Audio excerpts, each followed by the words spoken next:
I didn't expect the email. It came at 5:18 a.m., just as I was finishing a quarterly forecast that no one had asked for but everyone needed. Subject line: Celebration weekend, private flight itinerary attached. The body was short. You've been doing incredible work. The CEO wants to recognize you personally. Please pack for 3 days. Dress code: business casual to semi-formal. No explanation, no hint, just a PDF of a flight to Aspen and a note from corporate affairs. I stared at the screen, blinking. I'd worked for Trident Systems for 5 years. Started as a contractor, climbed fast, delivered faster. I had scaled our analytics department from 2 interns and a broken Tableau license to a multi-million-dollar intelligence hub supporting 42 enterprise clients. But no one ever said, thank you. Not like this. My name is Kelly. And I've never liked surprises, especially the ones that start with champagne and end with betrayal. The jet was sleek, white, and cold on the inside, like a hospital dressed up for prom. I sat near the back, quietly sipping citrus water while a flight attendant offered hot towels and compliments that felt memorized. Across from me sat the CEO, Graham Telford, the man with a watch worth my student loans and a smile that never reached his eyes. His wife, Clarice, was flipping through a fashion magazine like we weren't even there. And next to her, their daughter, Zara, 19, barely. Long lashes, luxury nails, and a tablet she didn't look up from once until we landed. The same Zara who'd posted last week about how real jobs are for people who gave up. I'd rolled my eyes. Now I was sitting next to her, buckled into a jet bearing the Trident logo. The resort in Aspen was the kind that didn't show up on Google Maps. Private chalets, heated floors, fireplaces lit before you even thought of wood. They gave me a suite with a view of snow-covered trees and a handwritten note. We're proud of you. Let's toast to the future. GT. For a second, I let myself believe it. That maybe they saw me. That maybe I wasn't just the fixer behind the curtain anymore. That night, the Telfords hosted a dinner in the main lodge. 10 people, all executive leadership. I wore a tailored emerald dress I hadn't had a reason to put on in 2 years. Graham stood when I walked in, arms wide, his signature grin on full display. Kelly, he beamed. Come sit, right here next to Zara. I smiled politely. My stomach coiled. Dinner started with champagne, flowed into lobster, and ended with stories about how far we'd come. Clarice praised Zara's eye for vision. Zara talked about her TikTok growth like it was an MBA. Then Graham stood, raised his glass, and cleared his throat. We're here to celebrate not just the work Kelly's done, he said, but the direction we're going. He turned to me, smiled tight. You've been incredible. Truly. You carried this company through some tough winters. I nodded, wary. But the world's changing, he continued. And we're evolving too. Which is why, as of next quarter, Zara will be stepping in as Executive Vision Officer. The room was still. He said it like it was a gift, like he was offering me a sunrise. But my chest hollowed. She's the future, he added, still smiling. You're the past. He lifted his glass. Cheers to new energy. I raised mine too, calm, silent, and said, cheers to the future. Because what they didn't know, what no one at that table remembered, was that I had once read the contract better than anyone. 5 years ago, I had negotiated a clause. Buried in legal pages no one else had bothered to scan. A clause that granted me 3.2% equity, convertible and with full voting rights. In exchange for proprietary system architecture I built when the company couldn't afford outside developers. Graham signed it himself. I still had the scanned PDF and the email thread archived. No one paid attention back then, because I was just Kelly from operations. And that's exactly how I wanted it. When dinner ended, I stayed back. stared at the fire long after the others left. Zara had smirked as she walked out. "Don't worry," she'd said lightly. "I'll make sure the interns still loop you in." I didn't respond. I didn't need to. Because what she didn't understand, what none of them understood, was that leadership isn't just about slogans and followers. It's about foundations. And I built this one, from the ground up. The real celebration hadn't even started yet. I flew home on Sunday evening. No driver, no follow-up message, no thank you. Just a text from Zara. "Don't forget to forward me your files. We'll set up time next week to go over handoff." Like I was an assistant. Like the past 5 years were bullet points on a slide deck she could delete. I didn't respond. Instead, I stared out the plane window and let silence do the talking. Sometimes silence is the loudest answer you can give. Monday morning, I walked into Trident HQ like it was any other day. No farewell party, no company-wide announcement, just a few half smiles from people who had clearly heard whispers, but didn't know how to ask. Luis from product gave me a subtle nod. Sarah from compliance avoided eye contact. I made my way to my office, still mine for now, and sat down at the same desk where I'd sketched out our first predictive model on the back of a napkin. I opened my laptop. My credentials still worked. No one had cut me off. Not yet. My inbox had already started shifting. Zara had forwarded an email chain with the subject line, "Marketing Refresh Strategy, Next Gen Positioning." It was full of buzzwords. Words like authenticity and disruption and brand reimagination, but no mention of our clients. No reference to the analytics platform I'd built. No understanding of how our legacy systems actually functioned. That's when I opened a folder labeled Foundations Archive. Inside it was everything they didn't realize I still had. Back in 2018, we were 2 quarters from collapse. We couldn't afford third-party tools, so I built our internal dashboard suite from scratch. The deal was simple. If I built it fast, Graham would give me a stake. He even typed it himself.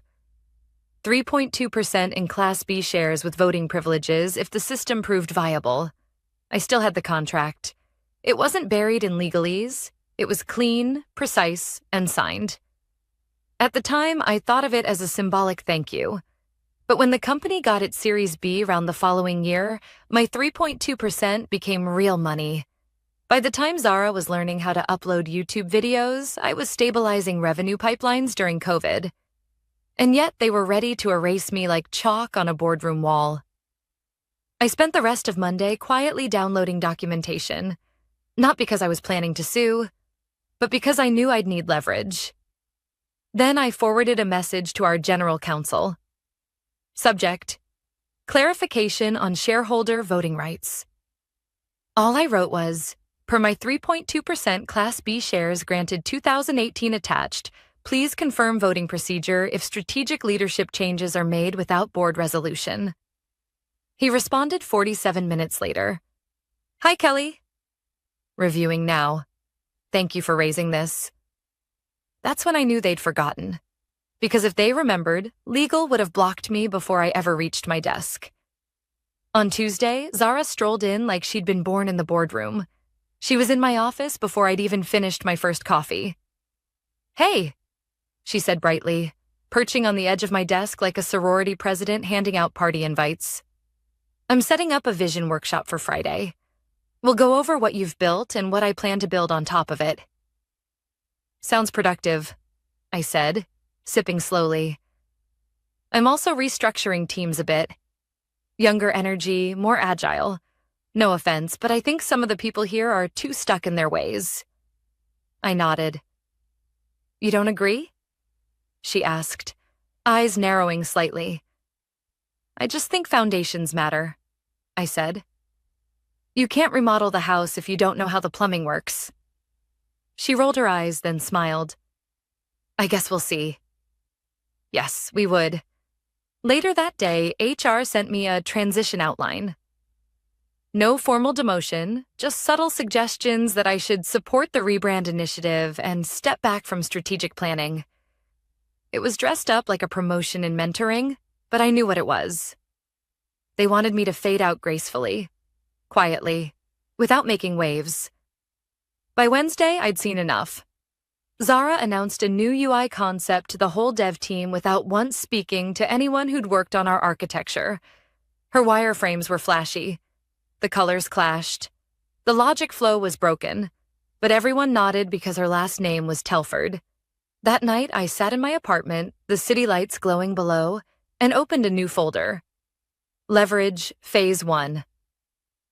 Inside, I dropped 3 things. The original equity agreement system diagrams I authored with full timestamps. An internal audit memo showing my platform had a 99.3% uptime over 4 years. I wasn't going to destroy them. But I wasn't going to let them destroy me either. They flew me to Aspen to celebrate my work. But they didn't realize that I was the work. That every line of code, every successful contract, every functioning system was stitched with my fingerprint. I didn't need a seat at the table. I owned part of the floor it stood on. And soon they were going to remember exactly who I was. Thursday morning started quiet. Too quiet. There was no meeting on my calendar, no urgent Slack messages, and no leadership updates. It was the kind of silence that doesn't feel like peace. It feels like strategy. The kind of silence that comes right before a storm. I walked into the office like I always did. Neutral blouse, neat hair, black coffee in hand. Professional, unbothered, unseen. Zara was already in my office. Again.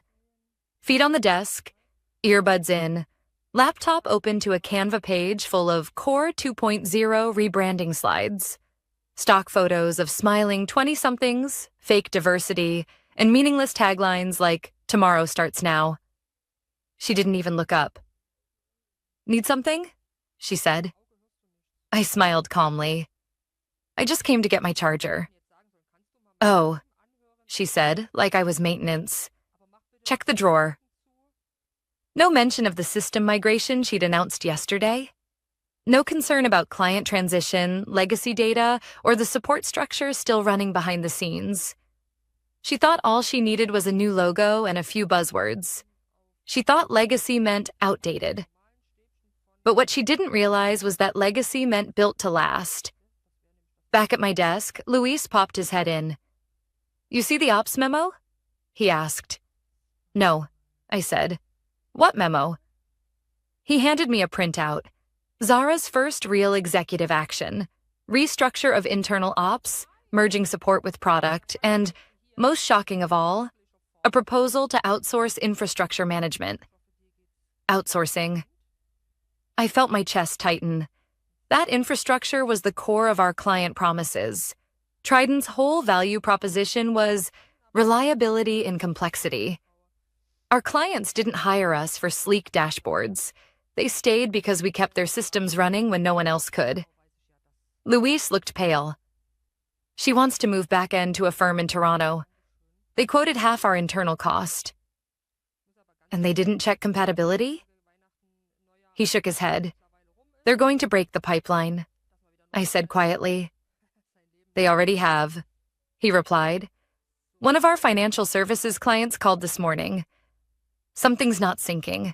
I think she tried testing the migration on a live account." My stomach dropped. "That violates protocol." Luis nodded slowly. "I know." I spent that afternoon doing what I do best, quietly collecting facts. I pulled system logs, performance reports, uptime stats, and I drafted an email. Not to Zara, not to Graham, but to the one group they were too distracted to monitor. The board. Subject: operational risks and transition oversight.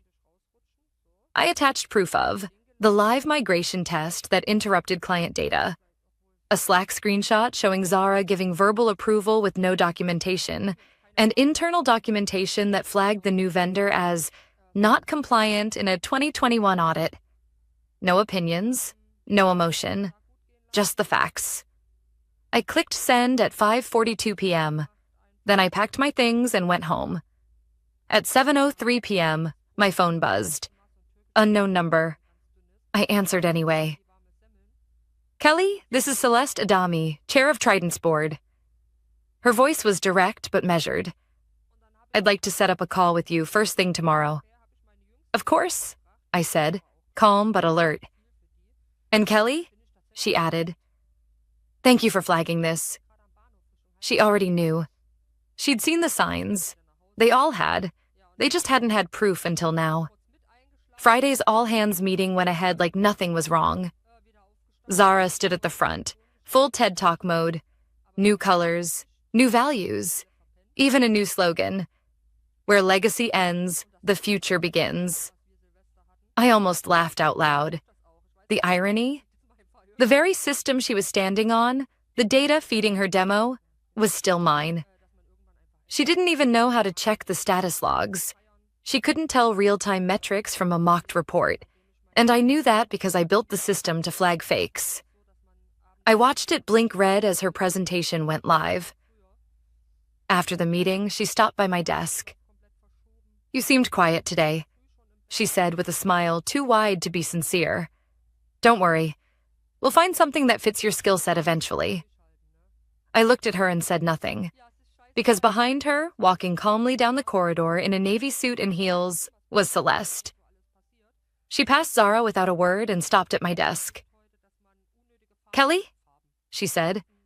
Could I borrow you for a few minutes? Zara turned slowly, confusion spreading across her face. I stood up, nodded once, and followed Celeste down the hall. We sat in a private conference room.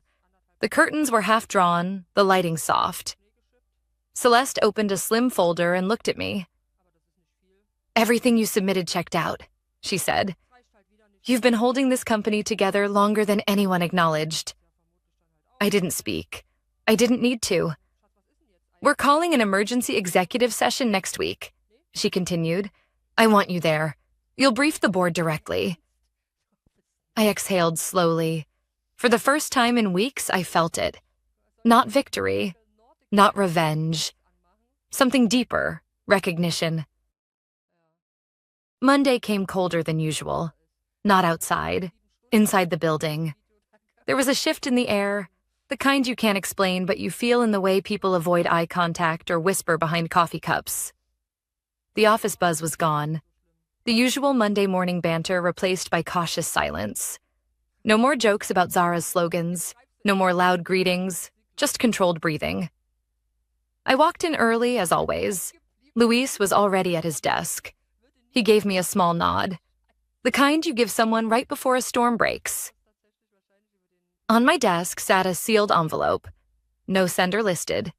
Inside was a single sheet of cream paper with the Trident Systems letterhead. Invitation to executive session. Confidential Tuesday. 10 a.m. Boardroom B. Attendees. Board of Directors, Legal Counsel, Kelly Rao, Interim Advisory Oversight. Provisional. No Zara. No Graham. The rest of Monday passed in slow motion.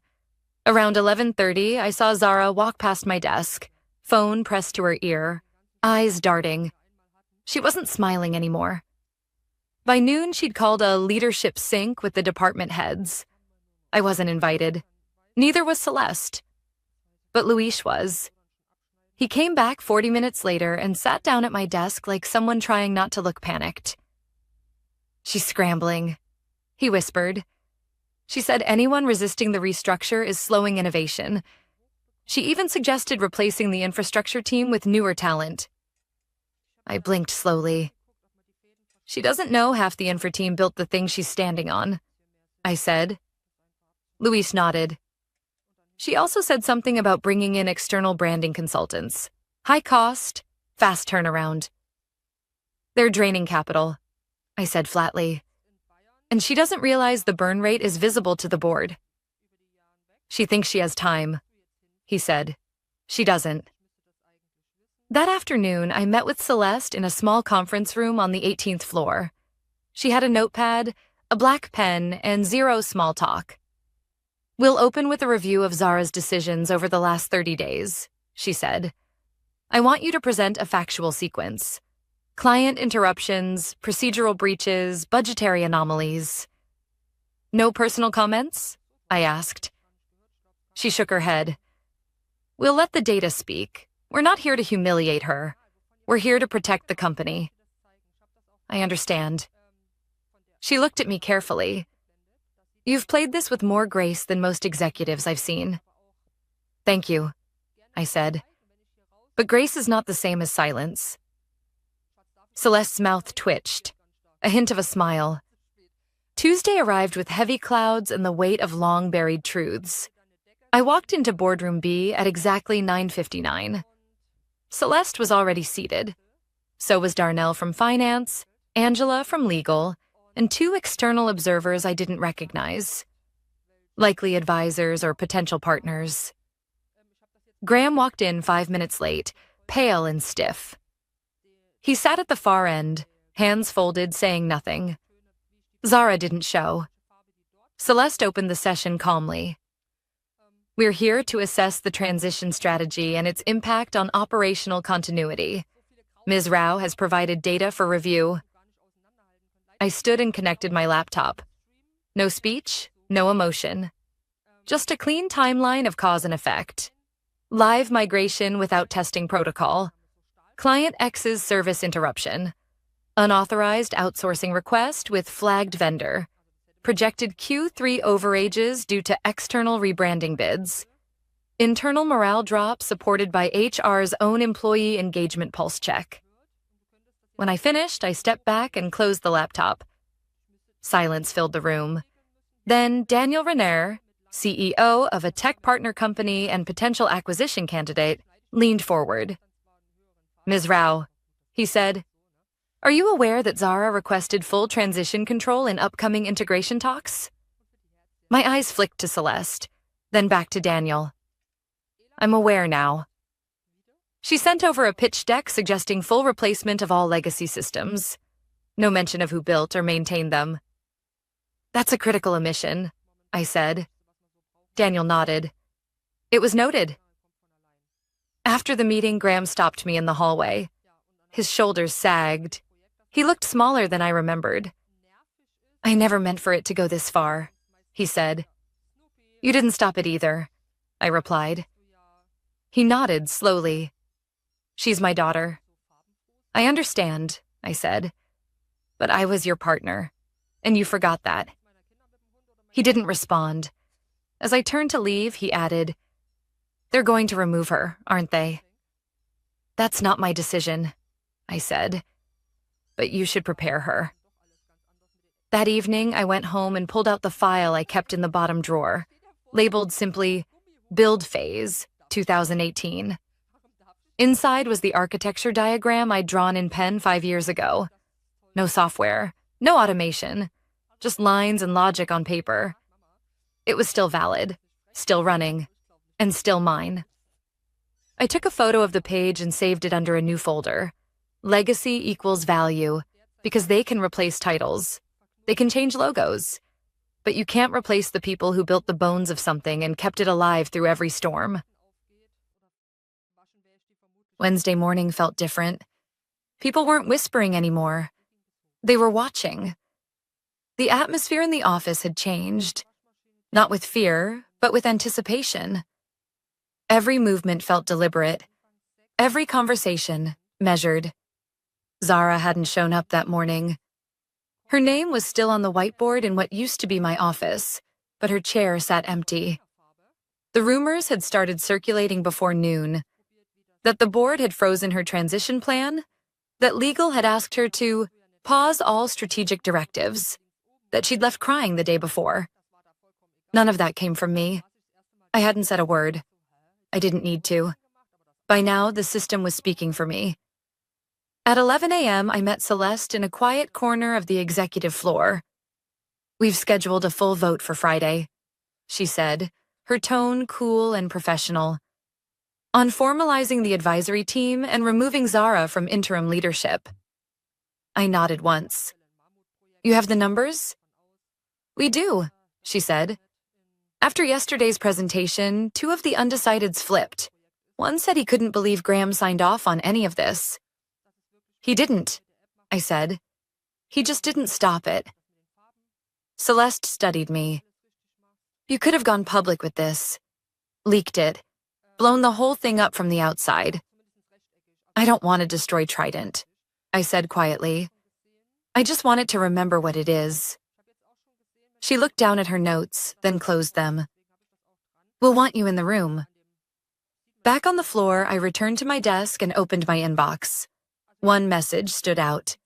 Subject: Concerned client requesting escalation sender. Vanessa H., client success. Inside: Hi, Kelly. Just got off a call with client Delta. They're reporting instability in the dashboard. They say it's not syncing overnight reports. Said they've reached out twice this week and gotten vague answers. Do you know what's going on? I felt a chill run down my spine. Delta was one of our oldest clients. One of the clients I brought in, back when we were fighting just to make payroll. Losing them would send the wrong signal to every client watching. I opened the back-end monitor and pulled the sync logs. Sure enough, 3 failures in 4 days, all linked to a patch Zara's team pushed live without routing through QA. No rollback, no escalation chain. They thought no one would notice, but clients always notice. I called Vanessa directly. Get me 10 minutes with their lead. I'll take the call personally. Already scheduled for 2 p.m., she said. They requested you specifically. Of course they did. At 1:58, I closed my door. At 2 o'clock sharp, I was face-to-face with Client Delta's head of operations over Zoom. I appreciate you joining the call, he said, his voice clipped. I'll be blunt. If this instability isn't resolved by Friday, we're pulling our contract. I didn't flinch. You're right to be frustrated, I said. And I'll take full responsibility for restoring the system. You're not even listed on the current leadership roster anymore. I looked him in the eye. Yet here I am. There was a pause. We don't want to leave, he said finally. We just want what we were promised. And you'll have it. After the call, I rolled back Zara's faulty patch and reactivated our original sync tool, the one I built by hand when Trident was still running lean. The logs lit up green. Clean, fast, no errors, system restored. By Thursday, news had spread. The client hadn't left. The system had stabilized, and I was the one who fixed it. Luis walked past my desk that morning, coffee in hand. You just bought us time, he whispered. Not time, I said. Breathing room. Then I opened a new document titled Advisory Proposal, Foundation Model. It outlined a transition plan not based on slogans or hashtags, but on history, data, and respect. Later that afternoon, I got a knock on my door. It was Graham. He looked tired. Not the kind of tired from work, the kind that comes from watching something unravel too late to stop it. Can we talk? I gestured to the chair across from me. He sat, hands folded in his lap. I spoke to Zara, he said. She's stepping back, voluntarily. I raised an eyebrow. She wanted to prove herself. She thought you were in the way. I wasn't, I said. I was the foundation. He nodded. I know that now. There was a long silence. I'm sorry, Kelly, he said. Truly. I believe you, I said. But the apology is for me. The accountability? That's for the board. He didn't argue. He just nodded once, stood up, and left the room. That night, I worked late. I reviewed legacy systems, cleaned up permissions, and forwarded key documentation to Celeste's assistant. I wasn't building a case anymore. I was reinforcing a company. Because leadership isn't about being the loudest voice in the room. It's about being the one who still shows up when everyone else has given up. And on Friday, they would decide. Not about who gave the best speech, but about who actually kept the lights on. Friday morning arrived with that strange hush. Not quiet, but controlled. The kind of silence that fills a building before something shifts for good. Everyone knew what was coming.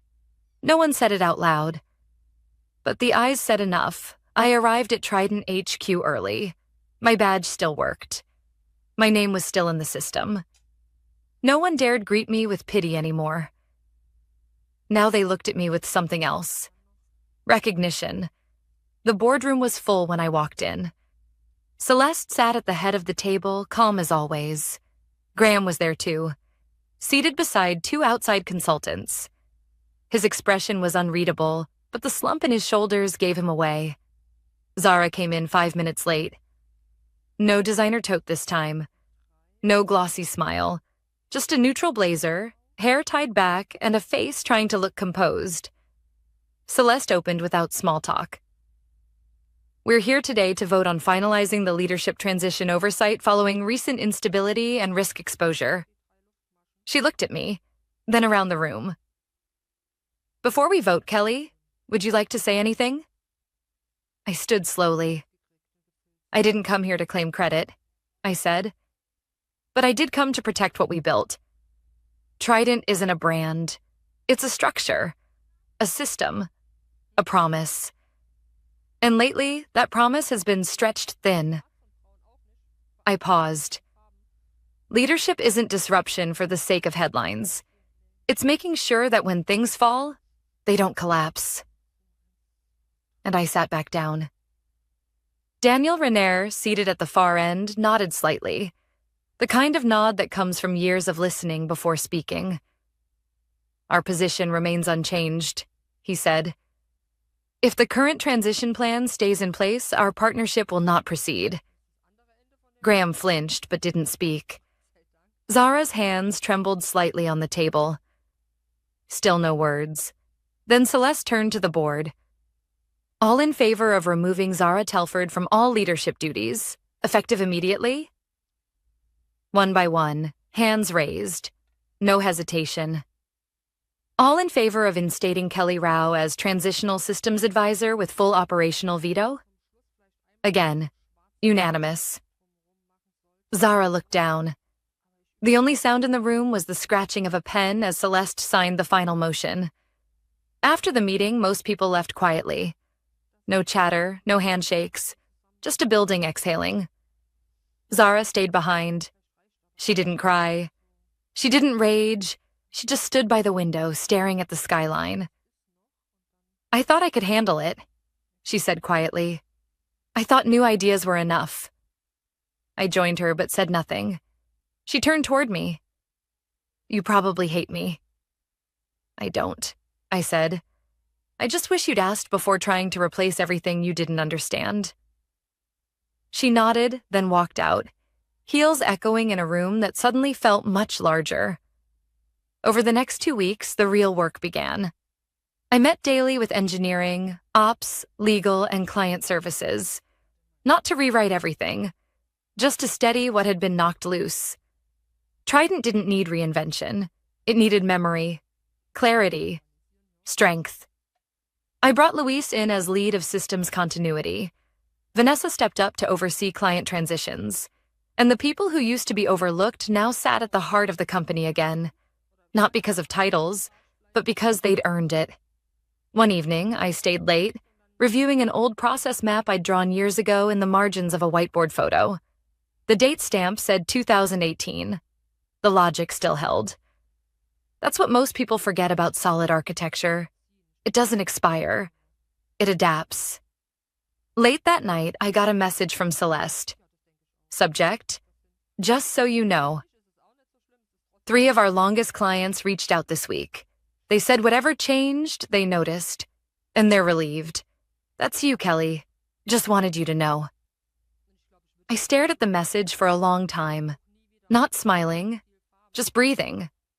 Because the win wasn't in the position. It was in the restoration. They flew me out to celebrate what they thought would be my exit. They thought the future meant younger, louder, shinier. But they forgot something fundamental. You can't build the future if you don't understand the past. And you can't lead a system if you've never walked through its failures. I wasn't loud. I wasn't trending. But I had one thing that outlasts both: value. And this time, I didn't need anyone to give it to me. I took it back. Quietly, powerfully, permanently. Man hat auch so das Gefühl, ne, wenn man jetzt, die sind ja alle gleich gehäkelt, sind ja immer drei Stäbchen, aber wenn du das jetzt anfasst, dann wirkt das viel, viel lockerer und weicher wie jetzt das.